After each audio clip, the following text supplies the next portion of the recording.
and this is Keen On, the daily now.tv chat show with some of the world's leading thinkers and writers.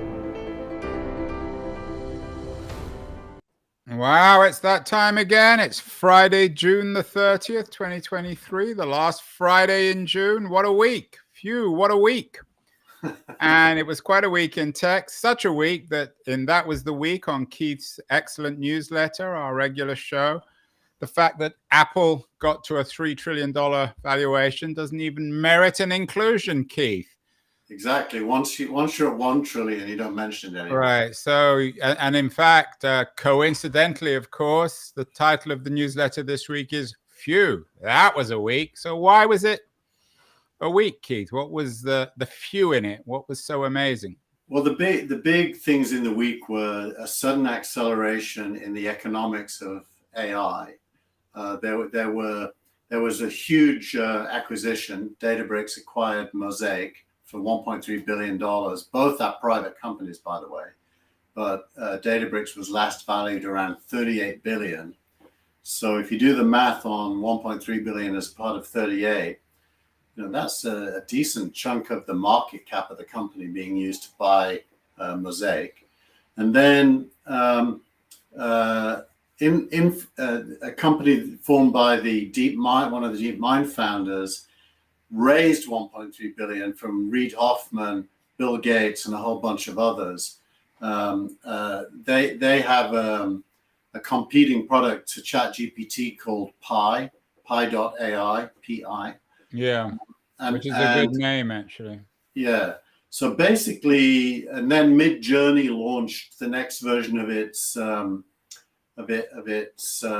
image thing. By the way, if you put my newsletter back up and go to the image, I started with an image that I downloaded from Google. You have to go up a bit on that view if you can. But there's an image, and that image was done by Midjourney. And I asked Midjourney to create the image. I originally copied one from Google, and it created a much better version than the actual photo I was using.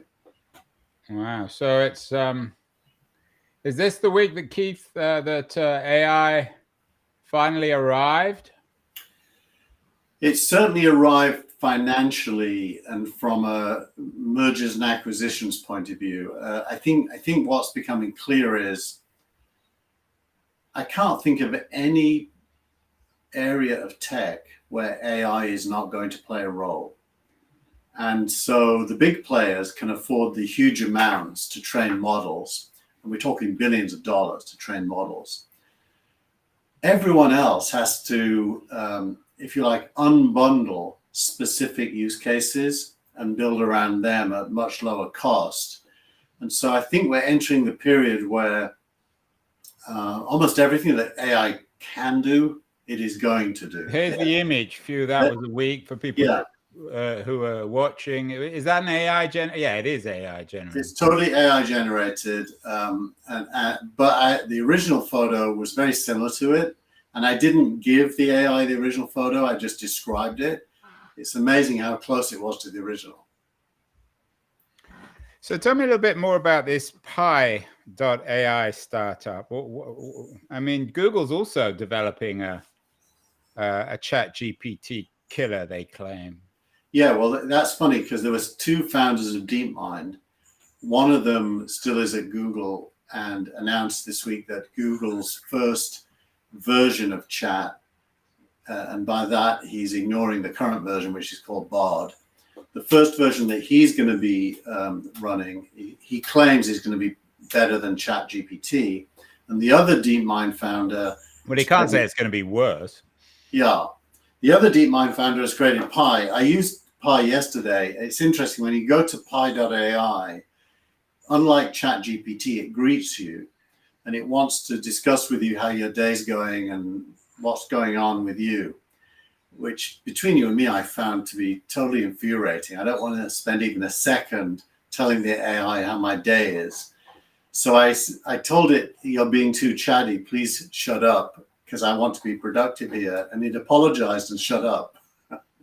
Wow. And then I started asking it questions. the user interface is way more human sounding than ChatGPT. And it seems to be as capable as carrying out tasks. For example, it had a whole conversation with me about how to use a service called Snowflake to do some very complex coding using variables. And it was completely capable in having the conversation and suggesting remedies. So ChatGPT is not going to be the only game in town. That's clear to me. And then I'm not sure if you included this, but Altman at ChatGPT announced this week, or said this week, that they were developing a specific application as a personal assistant. And the piece I read on that suggested that this was a threat or a challenge to Microsoft. And perhaps you might talk a little bit about that. Yeah, the relationship between OpenAI and Microsoft is an interesting one, because Microsoft also announced this week that they have improved on the ChatGPT client by doing another round of training, and they claim that their version in Bing is now better than the ChatGPT 4 version. So there's a certain element of competition between Microsoft and OpenAI, and probably both parts of that word are real. They're cooperating in a bunch of stuff, including money changing hands, and then being spent back with Microsoft for GPUs that are required to train the models. And probably the competition part's real. I think an assistant is exactly the right product, by the way. If you were to try to capture in words what ChatGPT is good at. Yeah, I mean, I thought that's what ChatGPT was. So the idea of an assistant, I mean, you mentioned Pi. I've just got a clip up of Pi. It says, this is just me going there cold. Hey there, great to meet you. I'm Pi, your personal AI. I mean, that's a personal assistant. Yeah, actually, they've changed what it says since yesterday, because I tweeted that it was way too chatty and a bunch of people agreed with me, and I included the founder. So they've actually changed that from yesterday. My goal is to be useful, friendly, and fun. Ask me for advice, for answers, or let's talk about whatever's on your mind. So I asked you this, Keith, in the week. How easy is it to develop an AI bot that will allow me to have one on my podcast on Keen On? Well, the challenge there is harder, because firstly, you need a voice interface. Secondly, you need to do the work to feed it the themes and the questions. Well, that's not hard. I can do that. I think if you could do that, and you ask it. Well, you just feed it all the newspapers, the New York Times, the Washington Post, the FT, the Wall Street Journal. Well, you can't really do that, because that's too much. You've probably got to curate the specific stuff you want to talk about down to individual URLs to single pieces. Where would I do that, though? Which company? Which interface? You could use ChatGPT 4 using the Link Browser plugin. There's a plugin called Link Browser. And you could say, read this link and form some questions that are relevant to the content. And when I prompt you by saying these words, ask me the questions.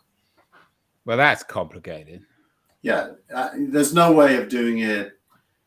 There's no way of doing conversational without prompts. You've got to do prompts, and the prompts have to be continuous. You can't do one prompt and then the whole thing just happens. But I'm presuming that with all these developments, that there'll soon be an AI bot that will allow you to just converse. Yeah, my car has built-in ChatGPT now because Mercedes launching a beta. So before I could say, hey, Mercedes, navigate to some address, and it could do that, but it wasn't connected to the internet in any way. Yesterday I said, hey, Mercedes, what year was Manchester United formed? And it gave me the full answer about Manchester United. And, the only way it could know that was by being connected to ChatGPT. So then I tested it on some math and things, and suddenly my car is a voice interface to ChatGPT. So lots of reaction, of course, as always, to AI. The big publishers, apparently, according to the Journal, who know these things, are looking to team up to address the impact of AI, and they resurrected a dinosaur called Barry Diller to lead this thing. I mean, what are the old publishing? I mean, surely this would be an opportunity for them rather than a threat. They've been through this enough times to understand that. You know, you would hope so, but they still think that Google is stealing their links rather than sending them visitors.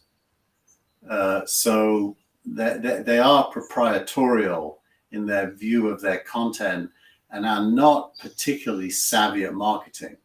I mean, the Diller piece suggests that Diller thinks that AI is getting its logic from newspapers, but it's getting it from social. If anything, it's getting it from social media, not from newspapers. It gets it from pretty much any public source. And the core of the complaint, it's worth actually talking about this. The core of the complaint is copyright infringement. And then that there couldn't be a chat GPT unless it stole content from every publisher that has public content. And that's true. On the face of it, it's true that chat GPT needs public content to learn from. But it isn't stealing it, because if it is, so am I when I read it. So the idea that it's stealing it then goes to, well, it's building intelligence by stealing it. Well, so am I. I'm doing that as well. When I read the New York Times, I hope I learn something. The next Although you're a subscriber to the Times, I am, so you're yeah. paying them. They're not, presumably, at least in Barry Diller's mind, they're not. The Chat GPT and Pi and all the others are not paying. But I just think they exaggerate their own importance. In terms of publishing, you have the link to my interview with Matt Higgins, who's an interesting, successful entrepreneur. He's on Shark Tank a lot.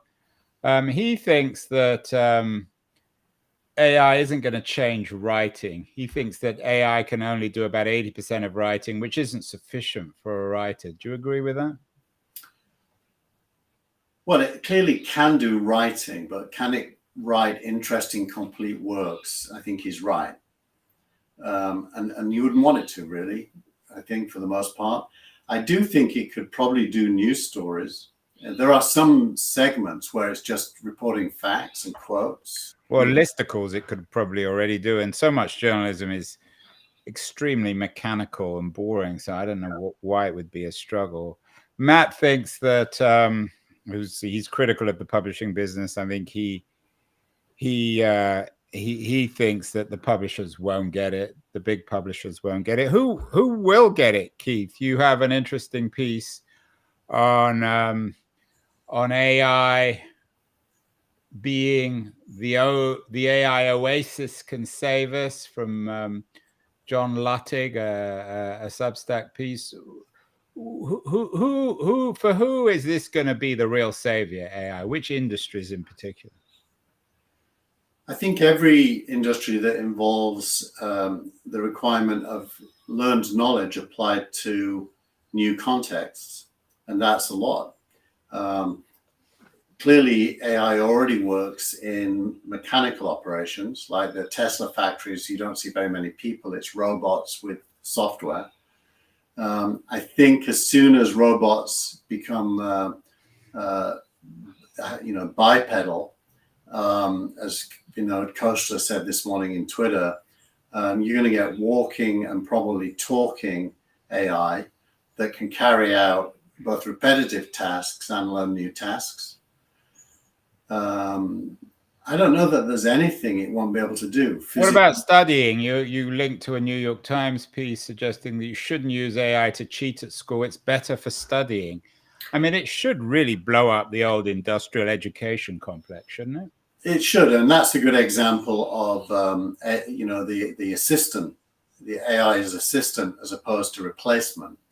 And I think there's a lot of truth in that, but some of the people who argue it because they're uncomfortable supporting the idea of AI as a replacement. And I think that lack of comfort is probably misplaced. I do think we're going to welcome AI as a replacement in lots of things as well. Teachers may be one of them. because I think AI will end up being super good at curricular content, teaching, testing, verifying, and scoring. And presumably there are tens of thousands of startups in each of these sectors, in education, in publishing, in production. I mean, everyone, as you say at the beginning, everyone is doing AI. You can't possibly be doing a startup if it isn't essentially an AI startup. Correct. I agree with that. And the only question is, what do you give the AI to learn from? If the answer is hard, then you probably can't do AI in that domain, because it needs data to learn from. How are we going to include it? I want to. Can I replace you, Keith? I bet you could, if you could feed an AI, the last 20 shows, and I could feed it my feed from Feedly that forms the substance of every week's newsletter, and you asked it to read my Feedly feed, interpret it in the style previously learned from Keith Tier on Keen On, it probably could create. Is that easy though? Some people say we don't have the interface yet. We haven't reached the Netscape moment. Do you think we have? There'd be quite a lot of coding and heavy lifting to get it to that point. But I think a coder experienced in the domain and able to use. No, I couldn't do it because I can't do coding. No, you couldn't do it yet. But that's not that far off that you will be able to. I far think, off, months or years, or days. I think it'd be brave to say years because things are moving so fast. Well, AI is important, but it's not the only story. I joked at the beginning that you left out the $3 trillion valuation of Apple because you said it's kind of ordinary now after $1 trillion. You do have an interesting piece on Apple's Vision Pro changing the movie watching business. You seem to think that this is for real. How is the Vision Pro going to change our experience of going to the theater? Will the world itself become a movie theater? Well, this is a piece by Malik, and it's a long essay for it's triggered by a visit to the movies that he made in San Francisco. And after, what did he see? Did he see the? I can't remember what he saw. He does mention it in the piece, but I've forgotten. But his main story was having to get an Uber there, pay to get in, sit with people he didn't know. He was with a friend, and then get an Uber back. And by the time he got back, he could have paid a premium fee on Apple TV to watch it, which he wouldn't do on a small screen, small meaning 60 inches these days. But with the Vision Pro, you literally can have the screen any size you want, including wraparound IMAX style, and you don't have to go through the inconvenience of leaving home. And it's probably better than any movie theater you've ever been to. So his point is he's going to use it for watching movies. My point was that, sorry, this is my kid wanting to be picked up from school. My point was I might use it for movies, but I definitely use it for sport, live sport. But doesn't this come back to what you were talking about, AI? It's not going to change everything, and we'll still go to the movies. We'll just wear these things. I don't think we'll wear these things in a movie theater. There's no point. Yeah, I think you'll do it at home. You'll invite friends maybe, but then they all have to wear them. That's the limit. I always think the negative side. Not everyone's like you. Not everyone lives in Palo Alto palaces. Some people live in tiny little apartments. Some people like to go out. Yeah, but the Apple Vision, it only needs 1 meter to create a space as big as you want visually. Well, there's much to come on that, and much of the valuation. By the way, do you think that it makes sense for Apple to be valued at $3 trillion? I mean, a lot of that valuation now is premised on the market's optimism about Vision Pro. When are they going to start? They were not even going to start selling these things till next year. No, it isn't. It isn't premised on Vision Pro. It's all the revenue traction in their services business, which has very high margins, and the 15-inch MacBook Air that they just launched is being received super well, as is the high-end Mac Studio with the M2 chip. So it's all to do with sales, and the valuation is just a mathematical function of sales times a multiple based on a rate of growth. An interesting piece on Spotify and their video podcast surge. What I don't understand, and this is as a podcaster, is podcasts are premised on an RSS feed. So is it possible to do video RSS? Yeah, it is. Yeah. How? It's just like any RSS feed. It's just RSS provides a container. It doesn't have any code. It just has the XML that tells you where the video is, just like the same as audio. So Spotify, I upload to Spotify using Anchor FM. Every week we do a show, and I always upload the video. So that was the week is a video podcast on Spotify, and has been for a long time. But where do you find it? Just go to Spotify and type "that was the week" and it'll come up. And you can't automatically just put it up on YouTube? Is Spotify directly competing then with YouTube? Well, Anchor FM puts it on Apple, Spotify, and a bunch of Google and a bunch of other podcasting places. So you upload it once to Anchor FM and it just goes to all those other places. And then YouTube is separate. So Restream that we're using here, it is streaming to YouTube. And once we finish the show, that YouTube video will be there. I just go and put a title on it and put it in a playlist called That Was the Week. And it's on YouTube. So I should probably restream to YouTube. You should restream to YouTube, LinkedIn. I do Facebook. LinkedIn and Twitter. And you should add Facebook and YouTube. I don't have a Facebook account. It's easy to get one. You should just do it. Why would you allow ideology to get in the way of you and an audience? I don't want to be on Facebook. I did notice, by the way, that this is a good conversation because Keen On is super hard to get the video. I wanted to put your video in yesterday in the newsletter, and I went to Vimeo and it doesn't let you. Then I went to. You could have asked me for it. I could have sent it to you. Yeah, but I know you. What about other people who want to spread the word about how great your video is? I'm not sure. But that's the thing where I don't understand. I don't know whether our audience is interested in this conversation, but in terms of the RSS and the advertising, if you sell advertising on the audio, does it automatically go to the video too?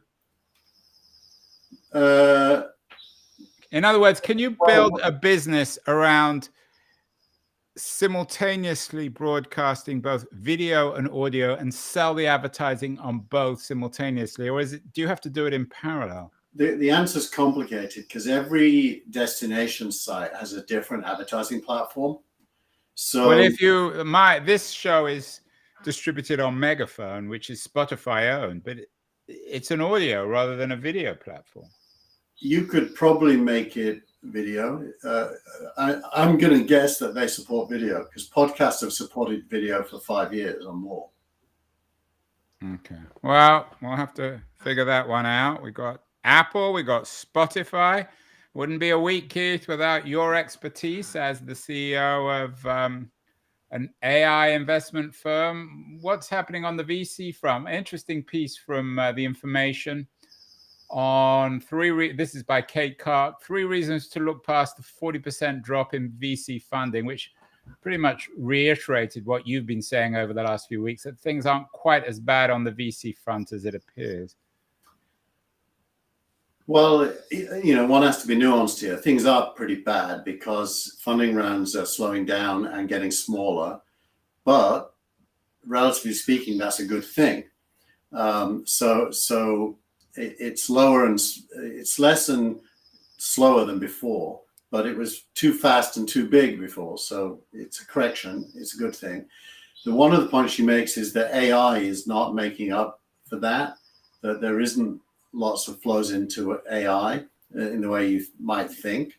So that VC is actually being, from my point of view, quite prudent. I will say that lots of new funds are being raised. That's another point she makes. Smaller seed stage funds, especially, and that augurs well for the future. And with all the acquisitions happening, it's very likely that VC will get an appetite to start investing again. By the way, the public markets for tech are up significantly so far this year. Some of them very, very up, like Tesla over 100%. Well, the Apple's doubled. Yeah, Apple's doubled this year. So I think for tech, things are looking up. For the rest of the economy, not so much. There's a skew. Well, that gets us to Startup of the Week, and which this week you touched on it earlier, is Mosaic ML. Right. No, Lights. Yeah. So Lightspeed and Red Panda. How are they connected, and why are they the Startup of the Week? Why is Lightspeed leading Red Panda $100 million Series C? What is Lightspeed? What's Red Panda? So Lightspeed is a venture capital fund, a very, very good one. Jeremy Liu is a partner there. He was the guy who found Snapchat very early. And they are very, very good at deep tech, where startups that need technology. Red Panda is what's known as data streaming. And data streaming is when you need to move data from one place to another all the time. For example, you may have a database and you may have an analytics platform and you may have a dashboard, and the data needs to be in all three places. So who's the startup, Lightspeed or Red Panda? The Red Panda is the startup. And so why? Because they're in the middle of data, and that's just growing. Data the plumbing, boring plumbing, but valuable plumbing. Plumbing for moving data around and using it. And then the tweet of the week, Keith, is associated with Databricks. It's the Aaron Levy tweet. 60-person AI startup founded 2 years ago was just acquired for $1.3 billion. This is not a drill. Yeah, and Aaron is two things. He's an investor. He's also the CEO at Box. Right. And, I think what he's saying there is Box is going to be doing AI stuff. And I don't know if he was an investor in Mosaic, but he may well have been, because Box is one of the best investors in the US. If one goes and looks at its record, they have. So talk through the Databricks acquisition of Mosaic ML for 1.3 billion. So Databricks is basically a place where you store and work on data. And Mosaic ML is a place where you query and analyze data and learn from it. And up until now, the data warehouse companies like Snowflake, Databricks, Datadog, and others have not been the most active in ML and AI. This is basically putting down the gauntlet, saying from now on, it isn't good enough to organize, manage, and distribute data. It's now necessary to learn from and build intelligence on top of data. And Databricks is a private company, as I mentioned earlier. It's a bold move for a private company to give up. So I think your title of this was the title of the newsletter is Phew, that was a week, but it actually should be Phew, that was a $1.3 billion week. Yep, that could be a good title as well. You're not wrong, Andrew. As always, you have a prescience when it comes to headlines. And I didn't even do that with an AI. You did not indeed.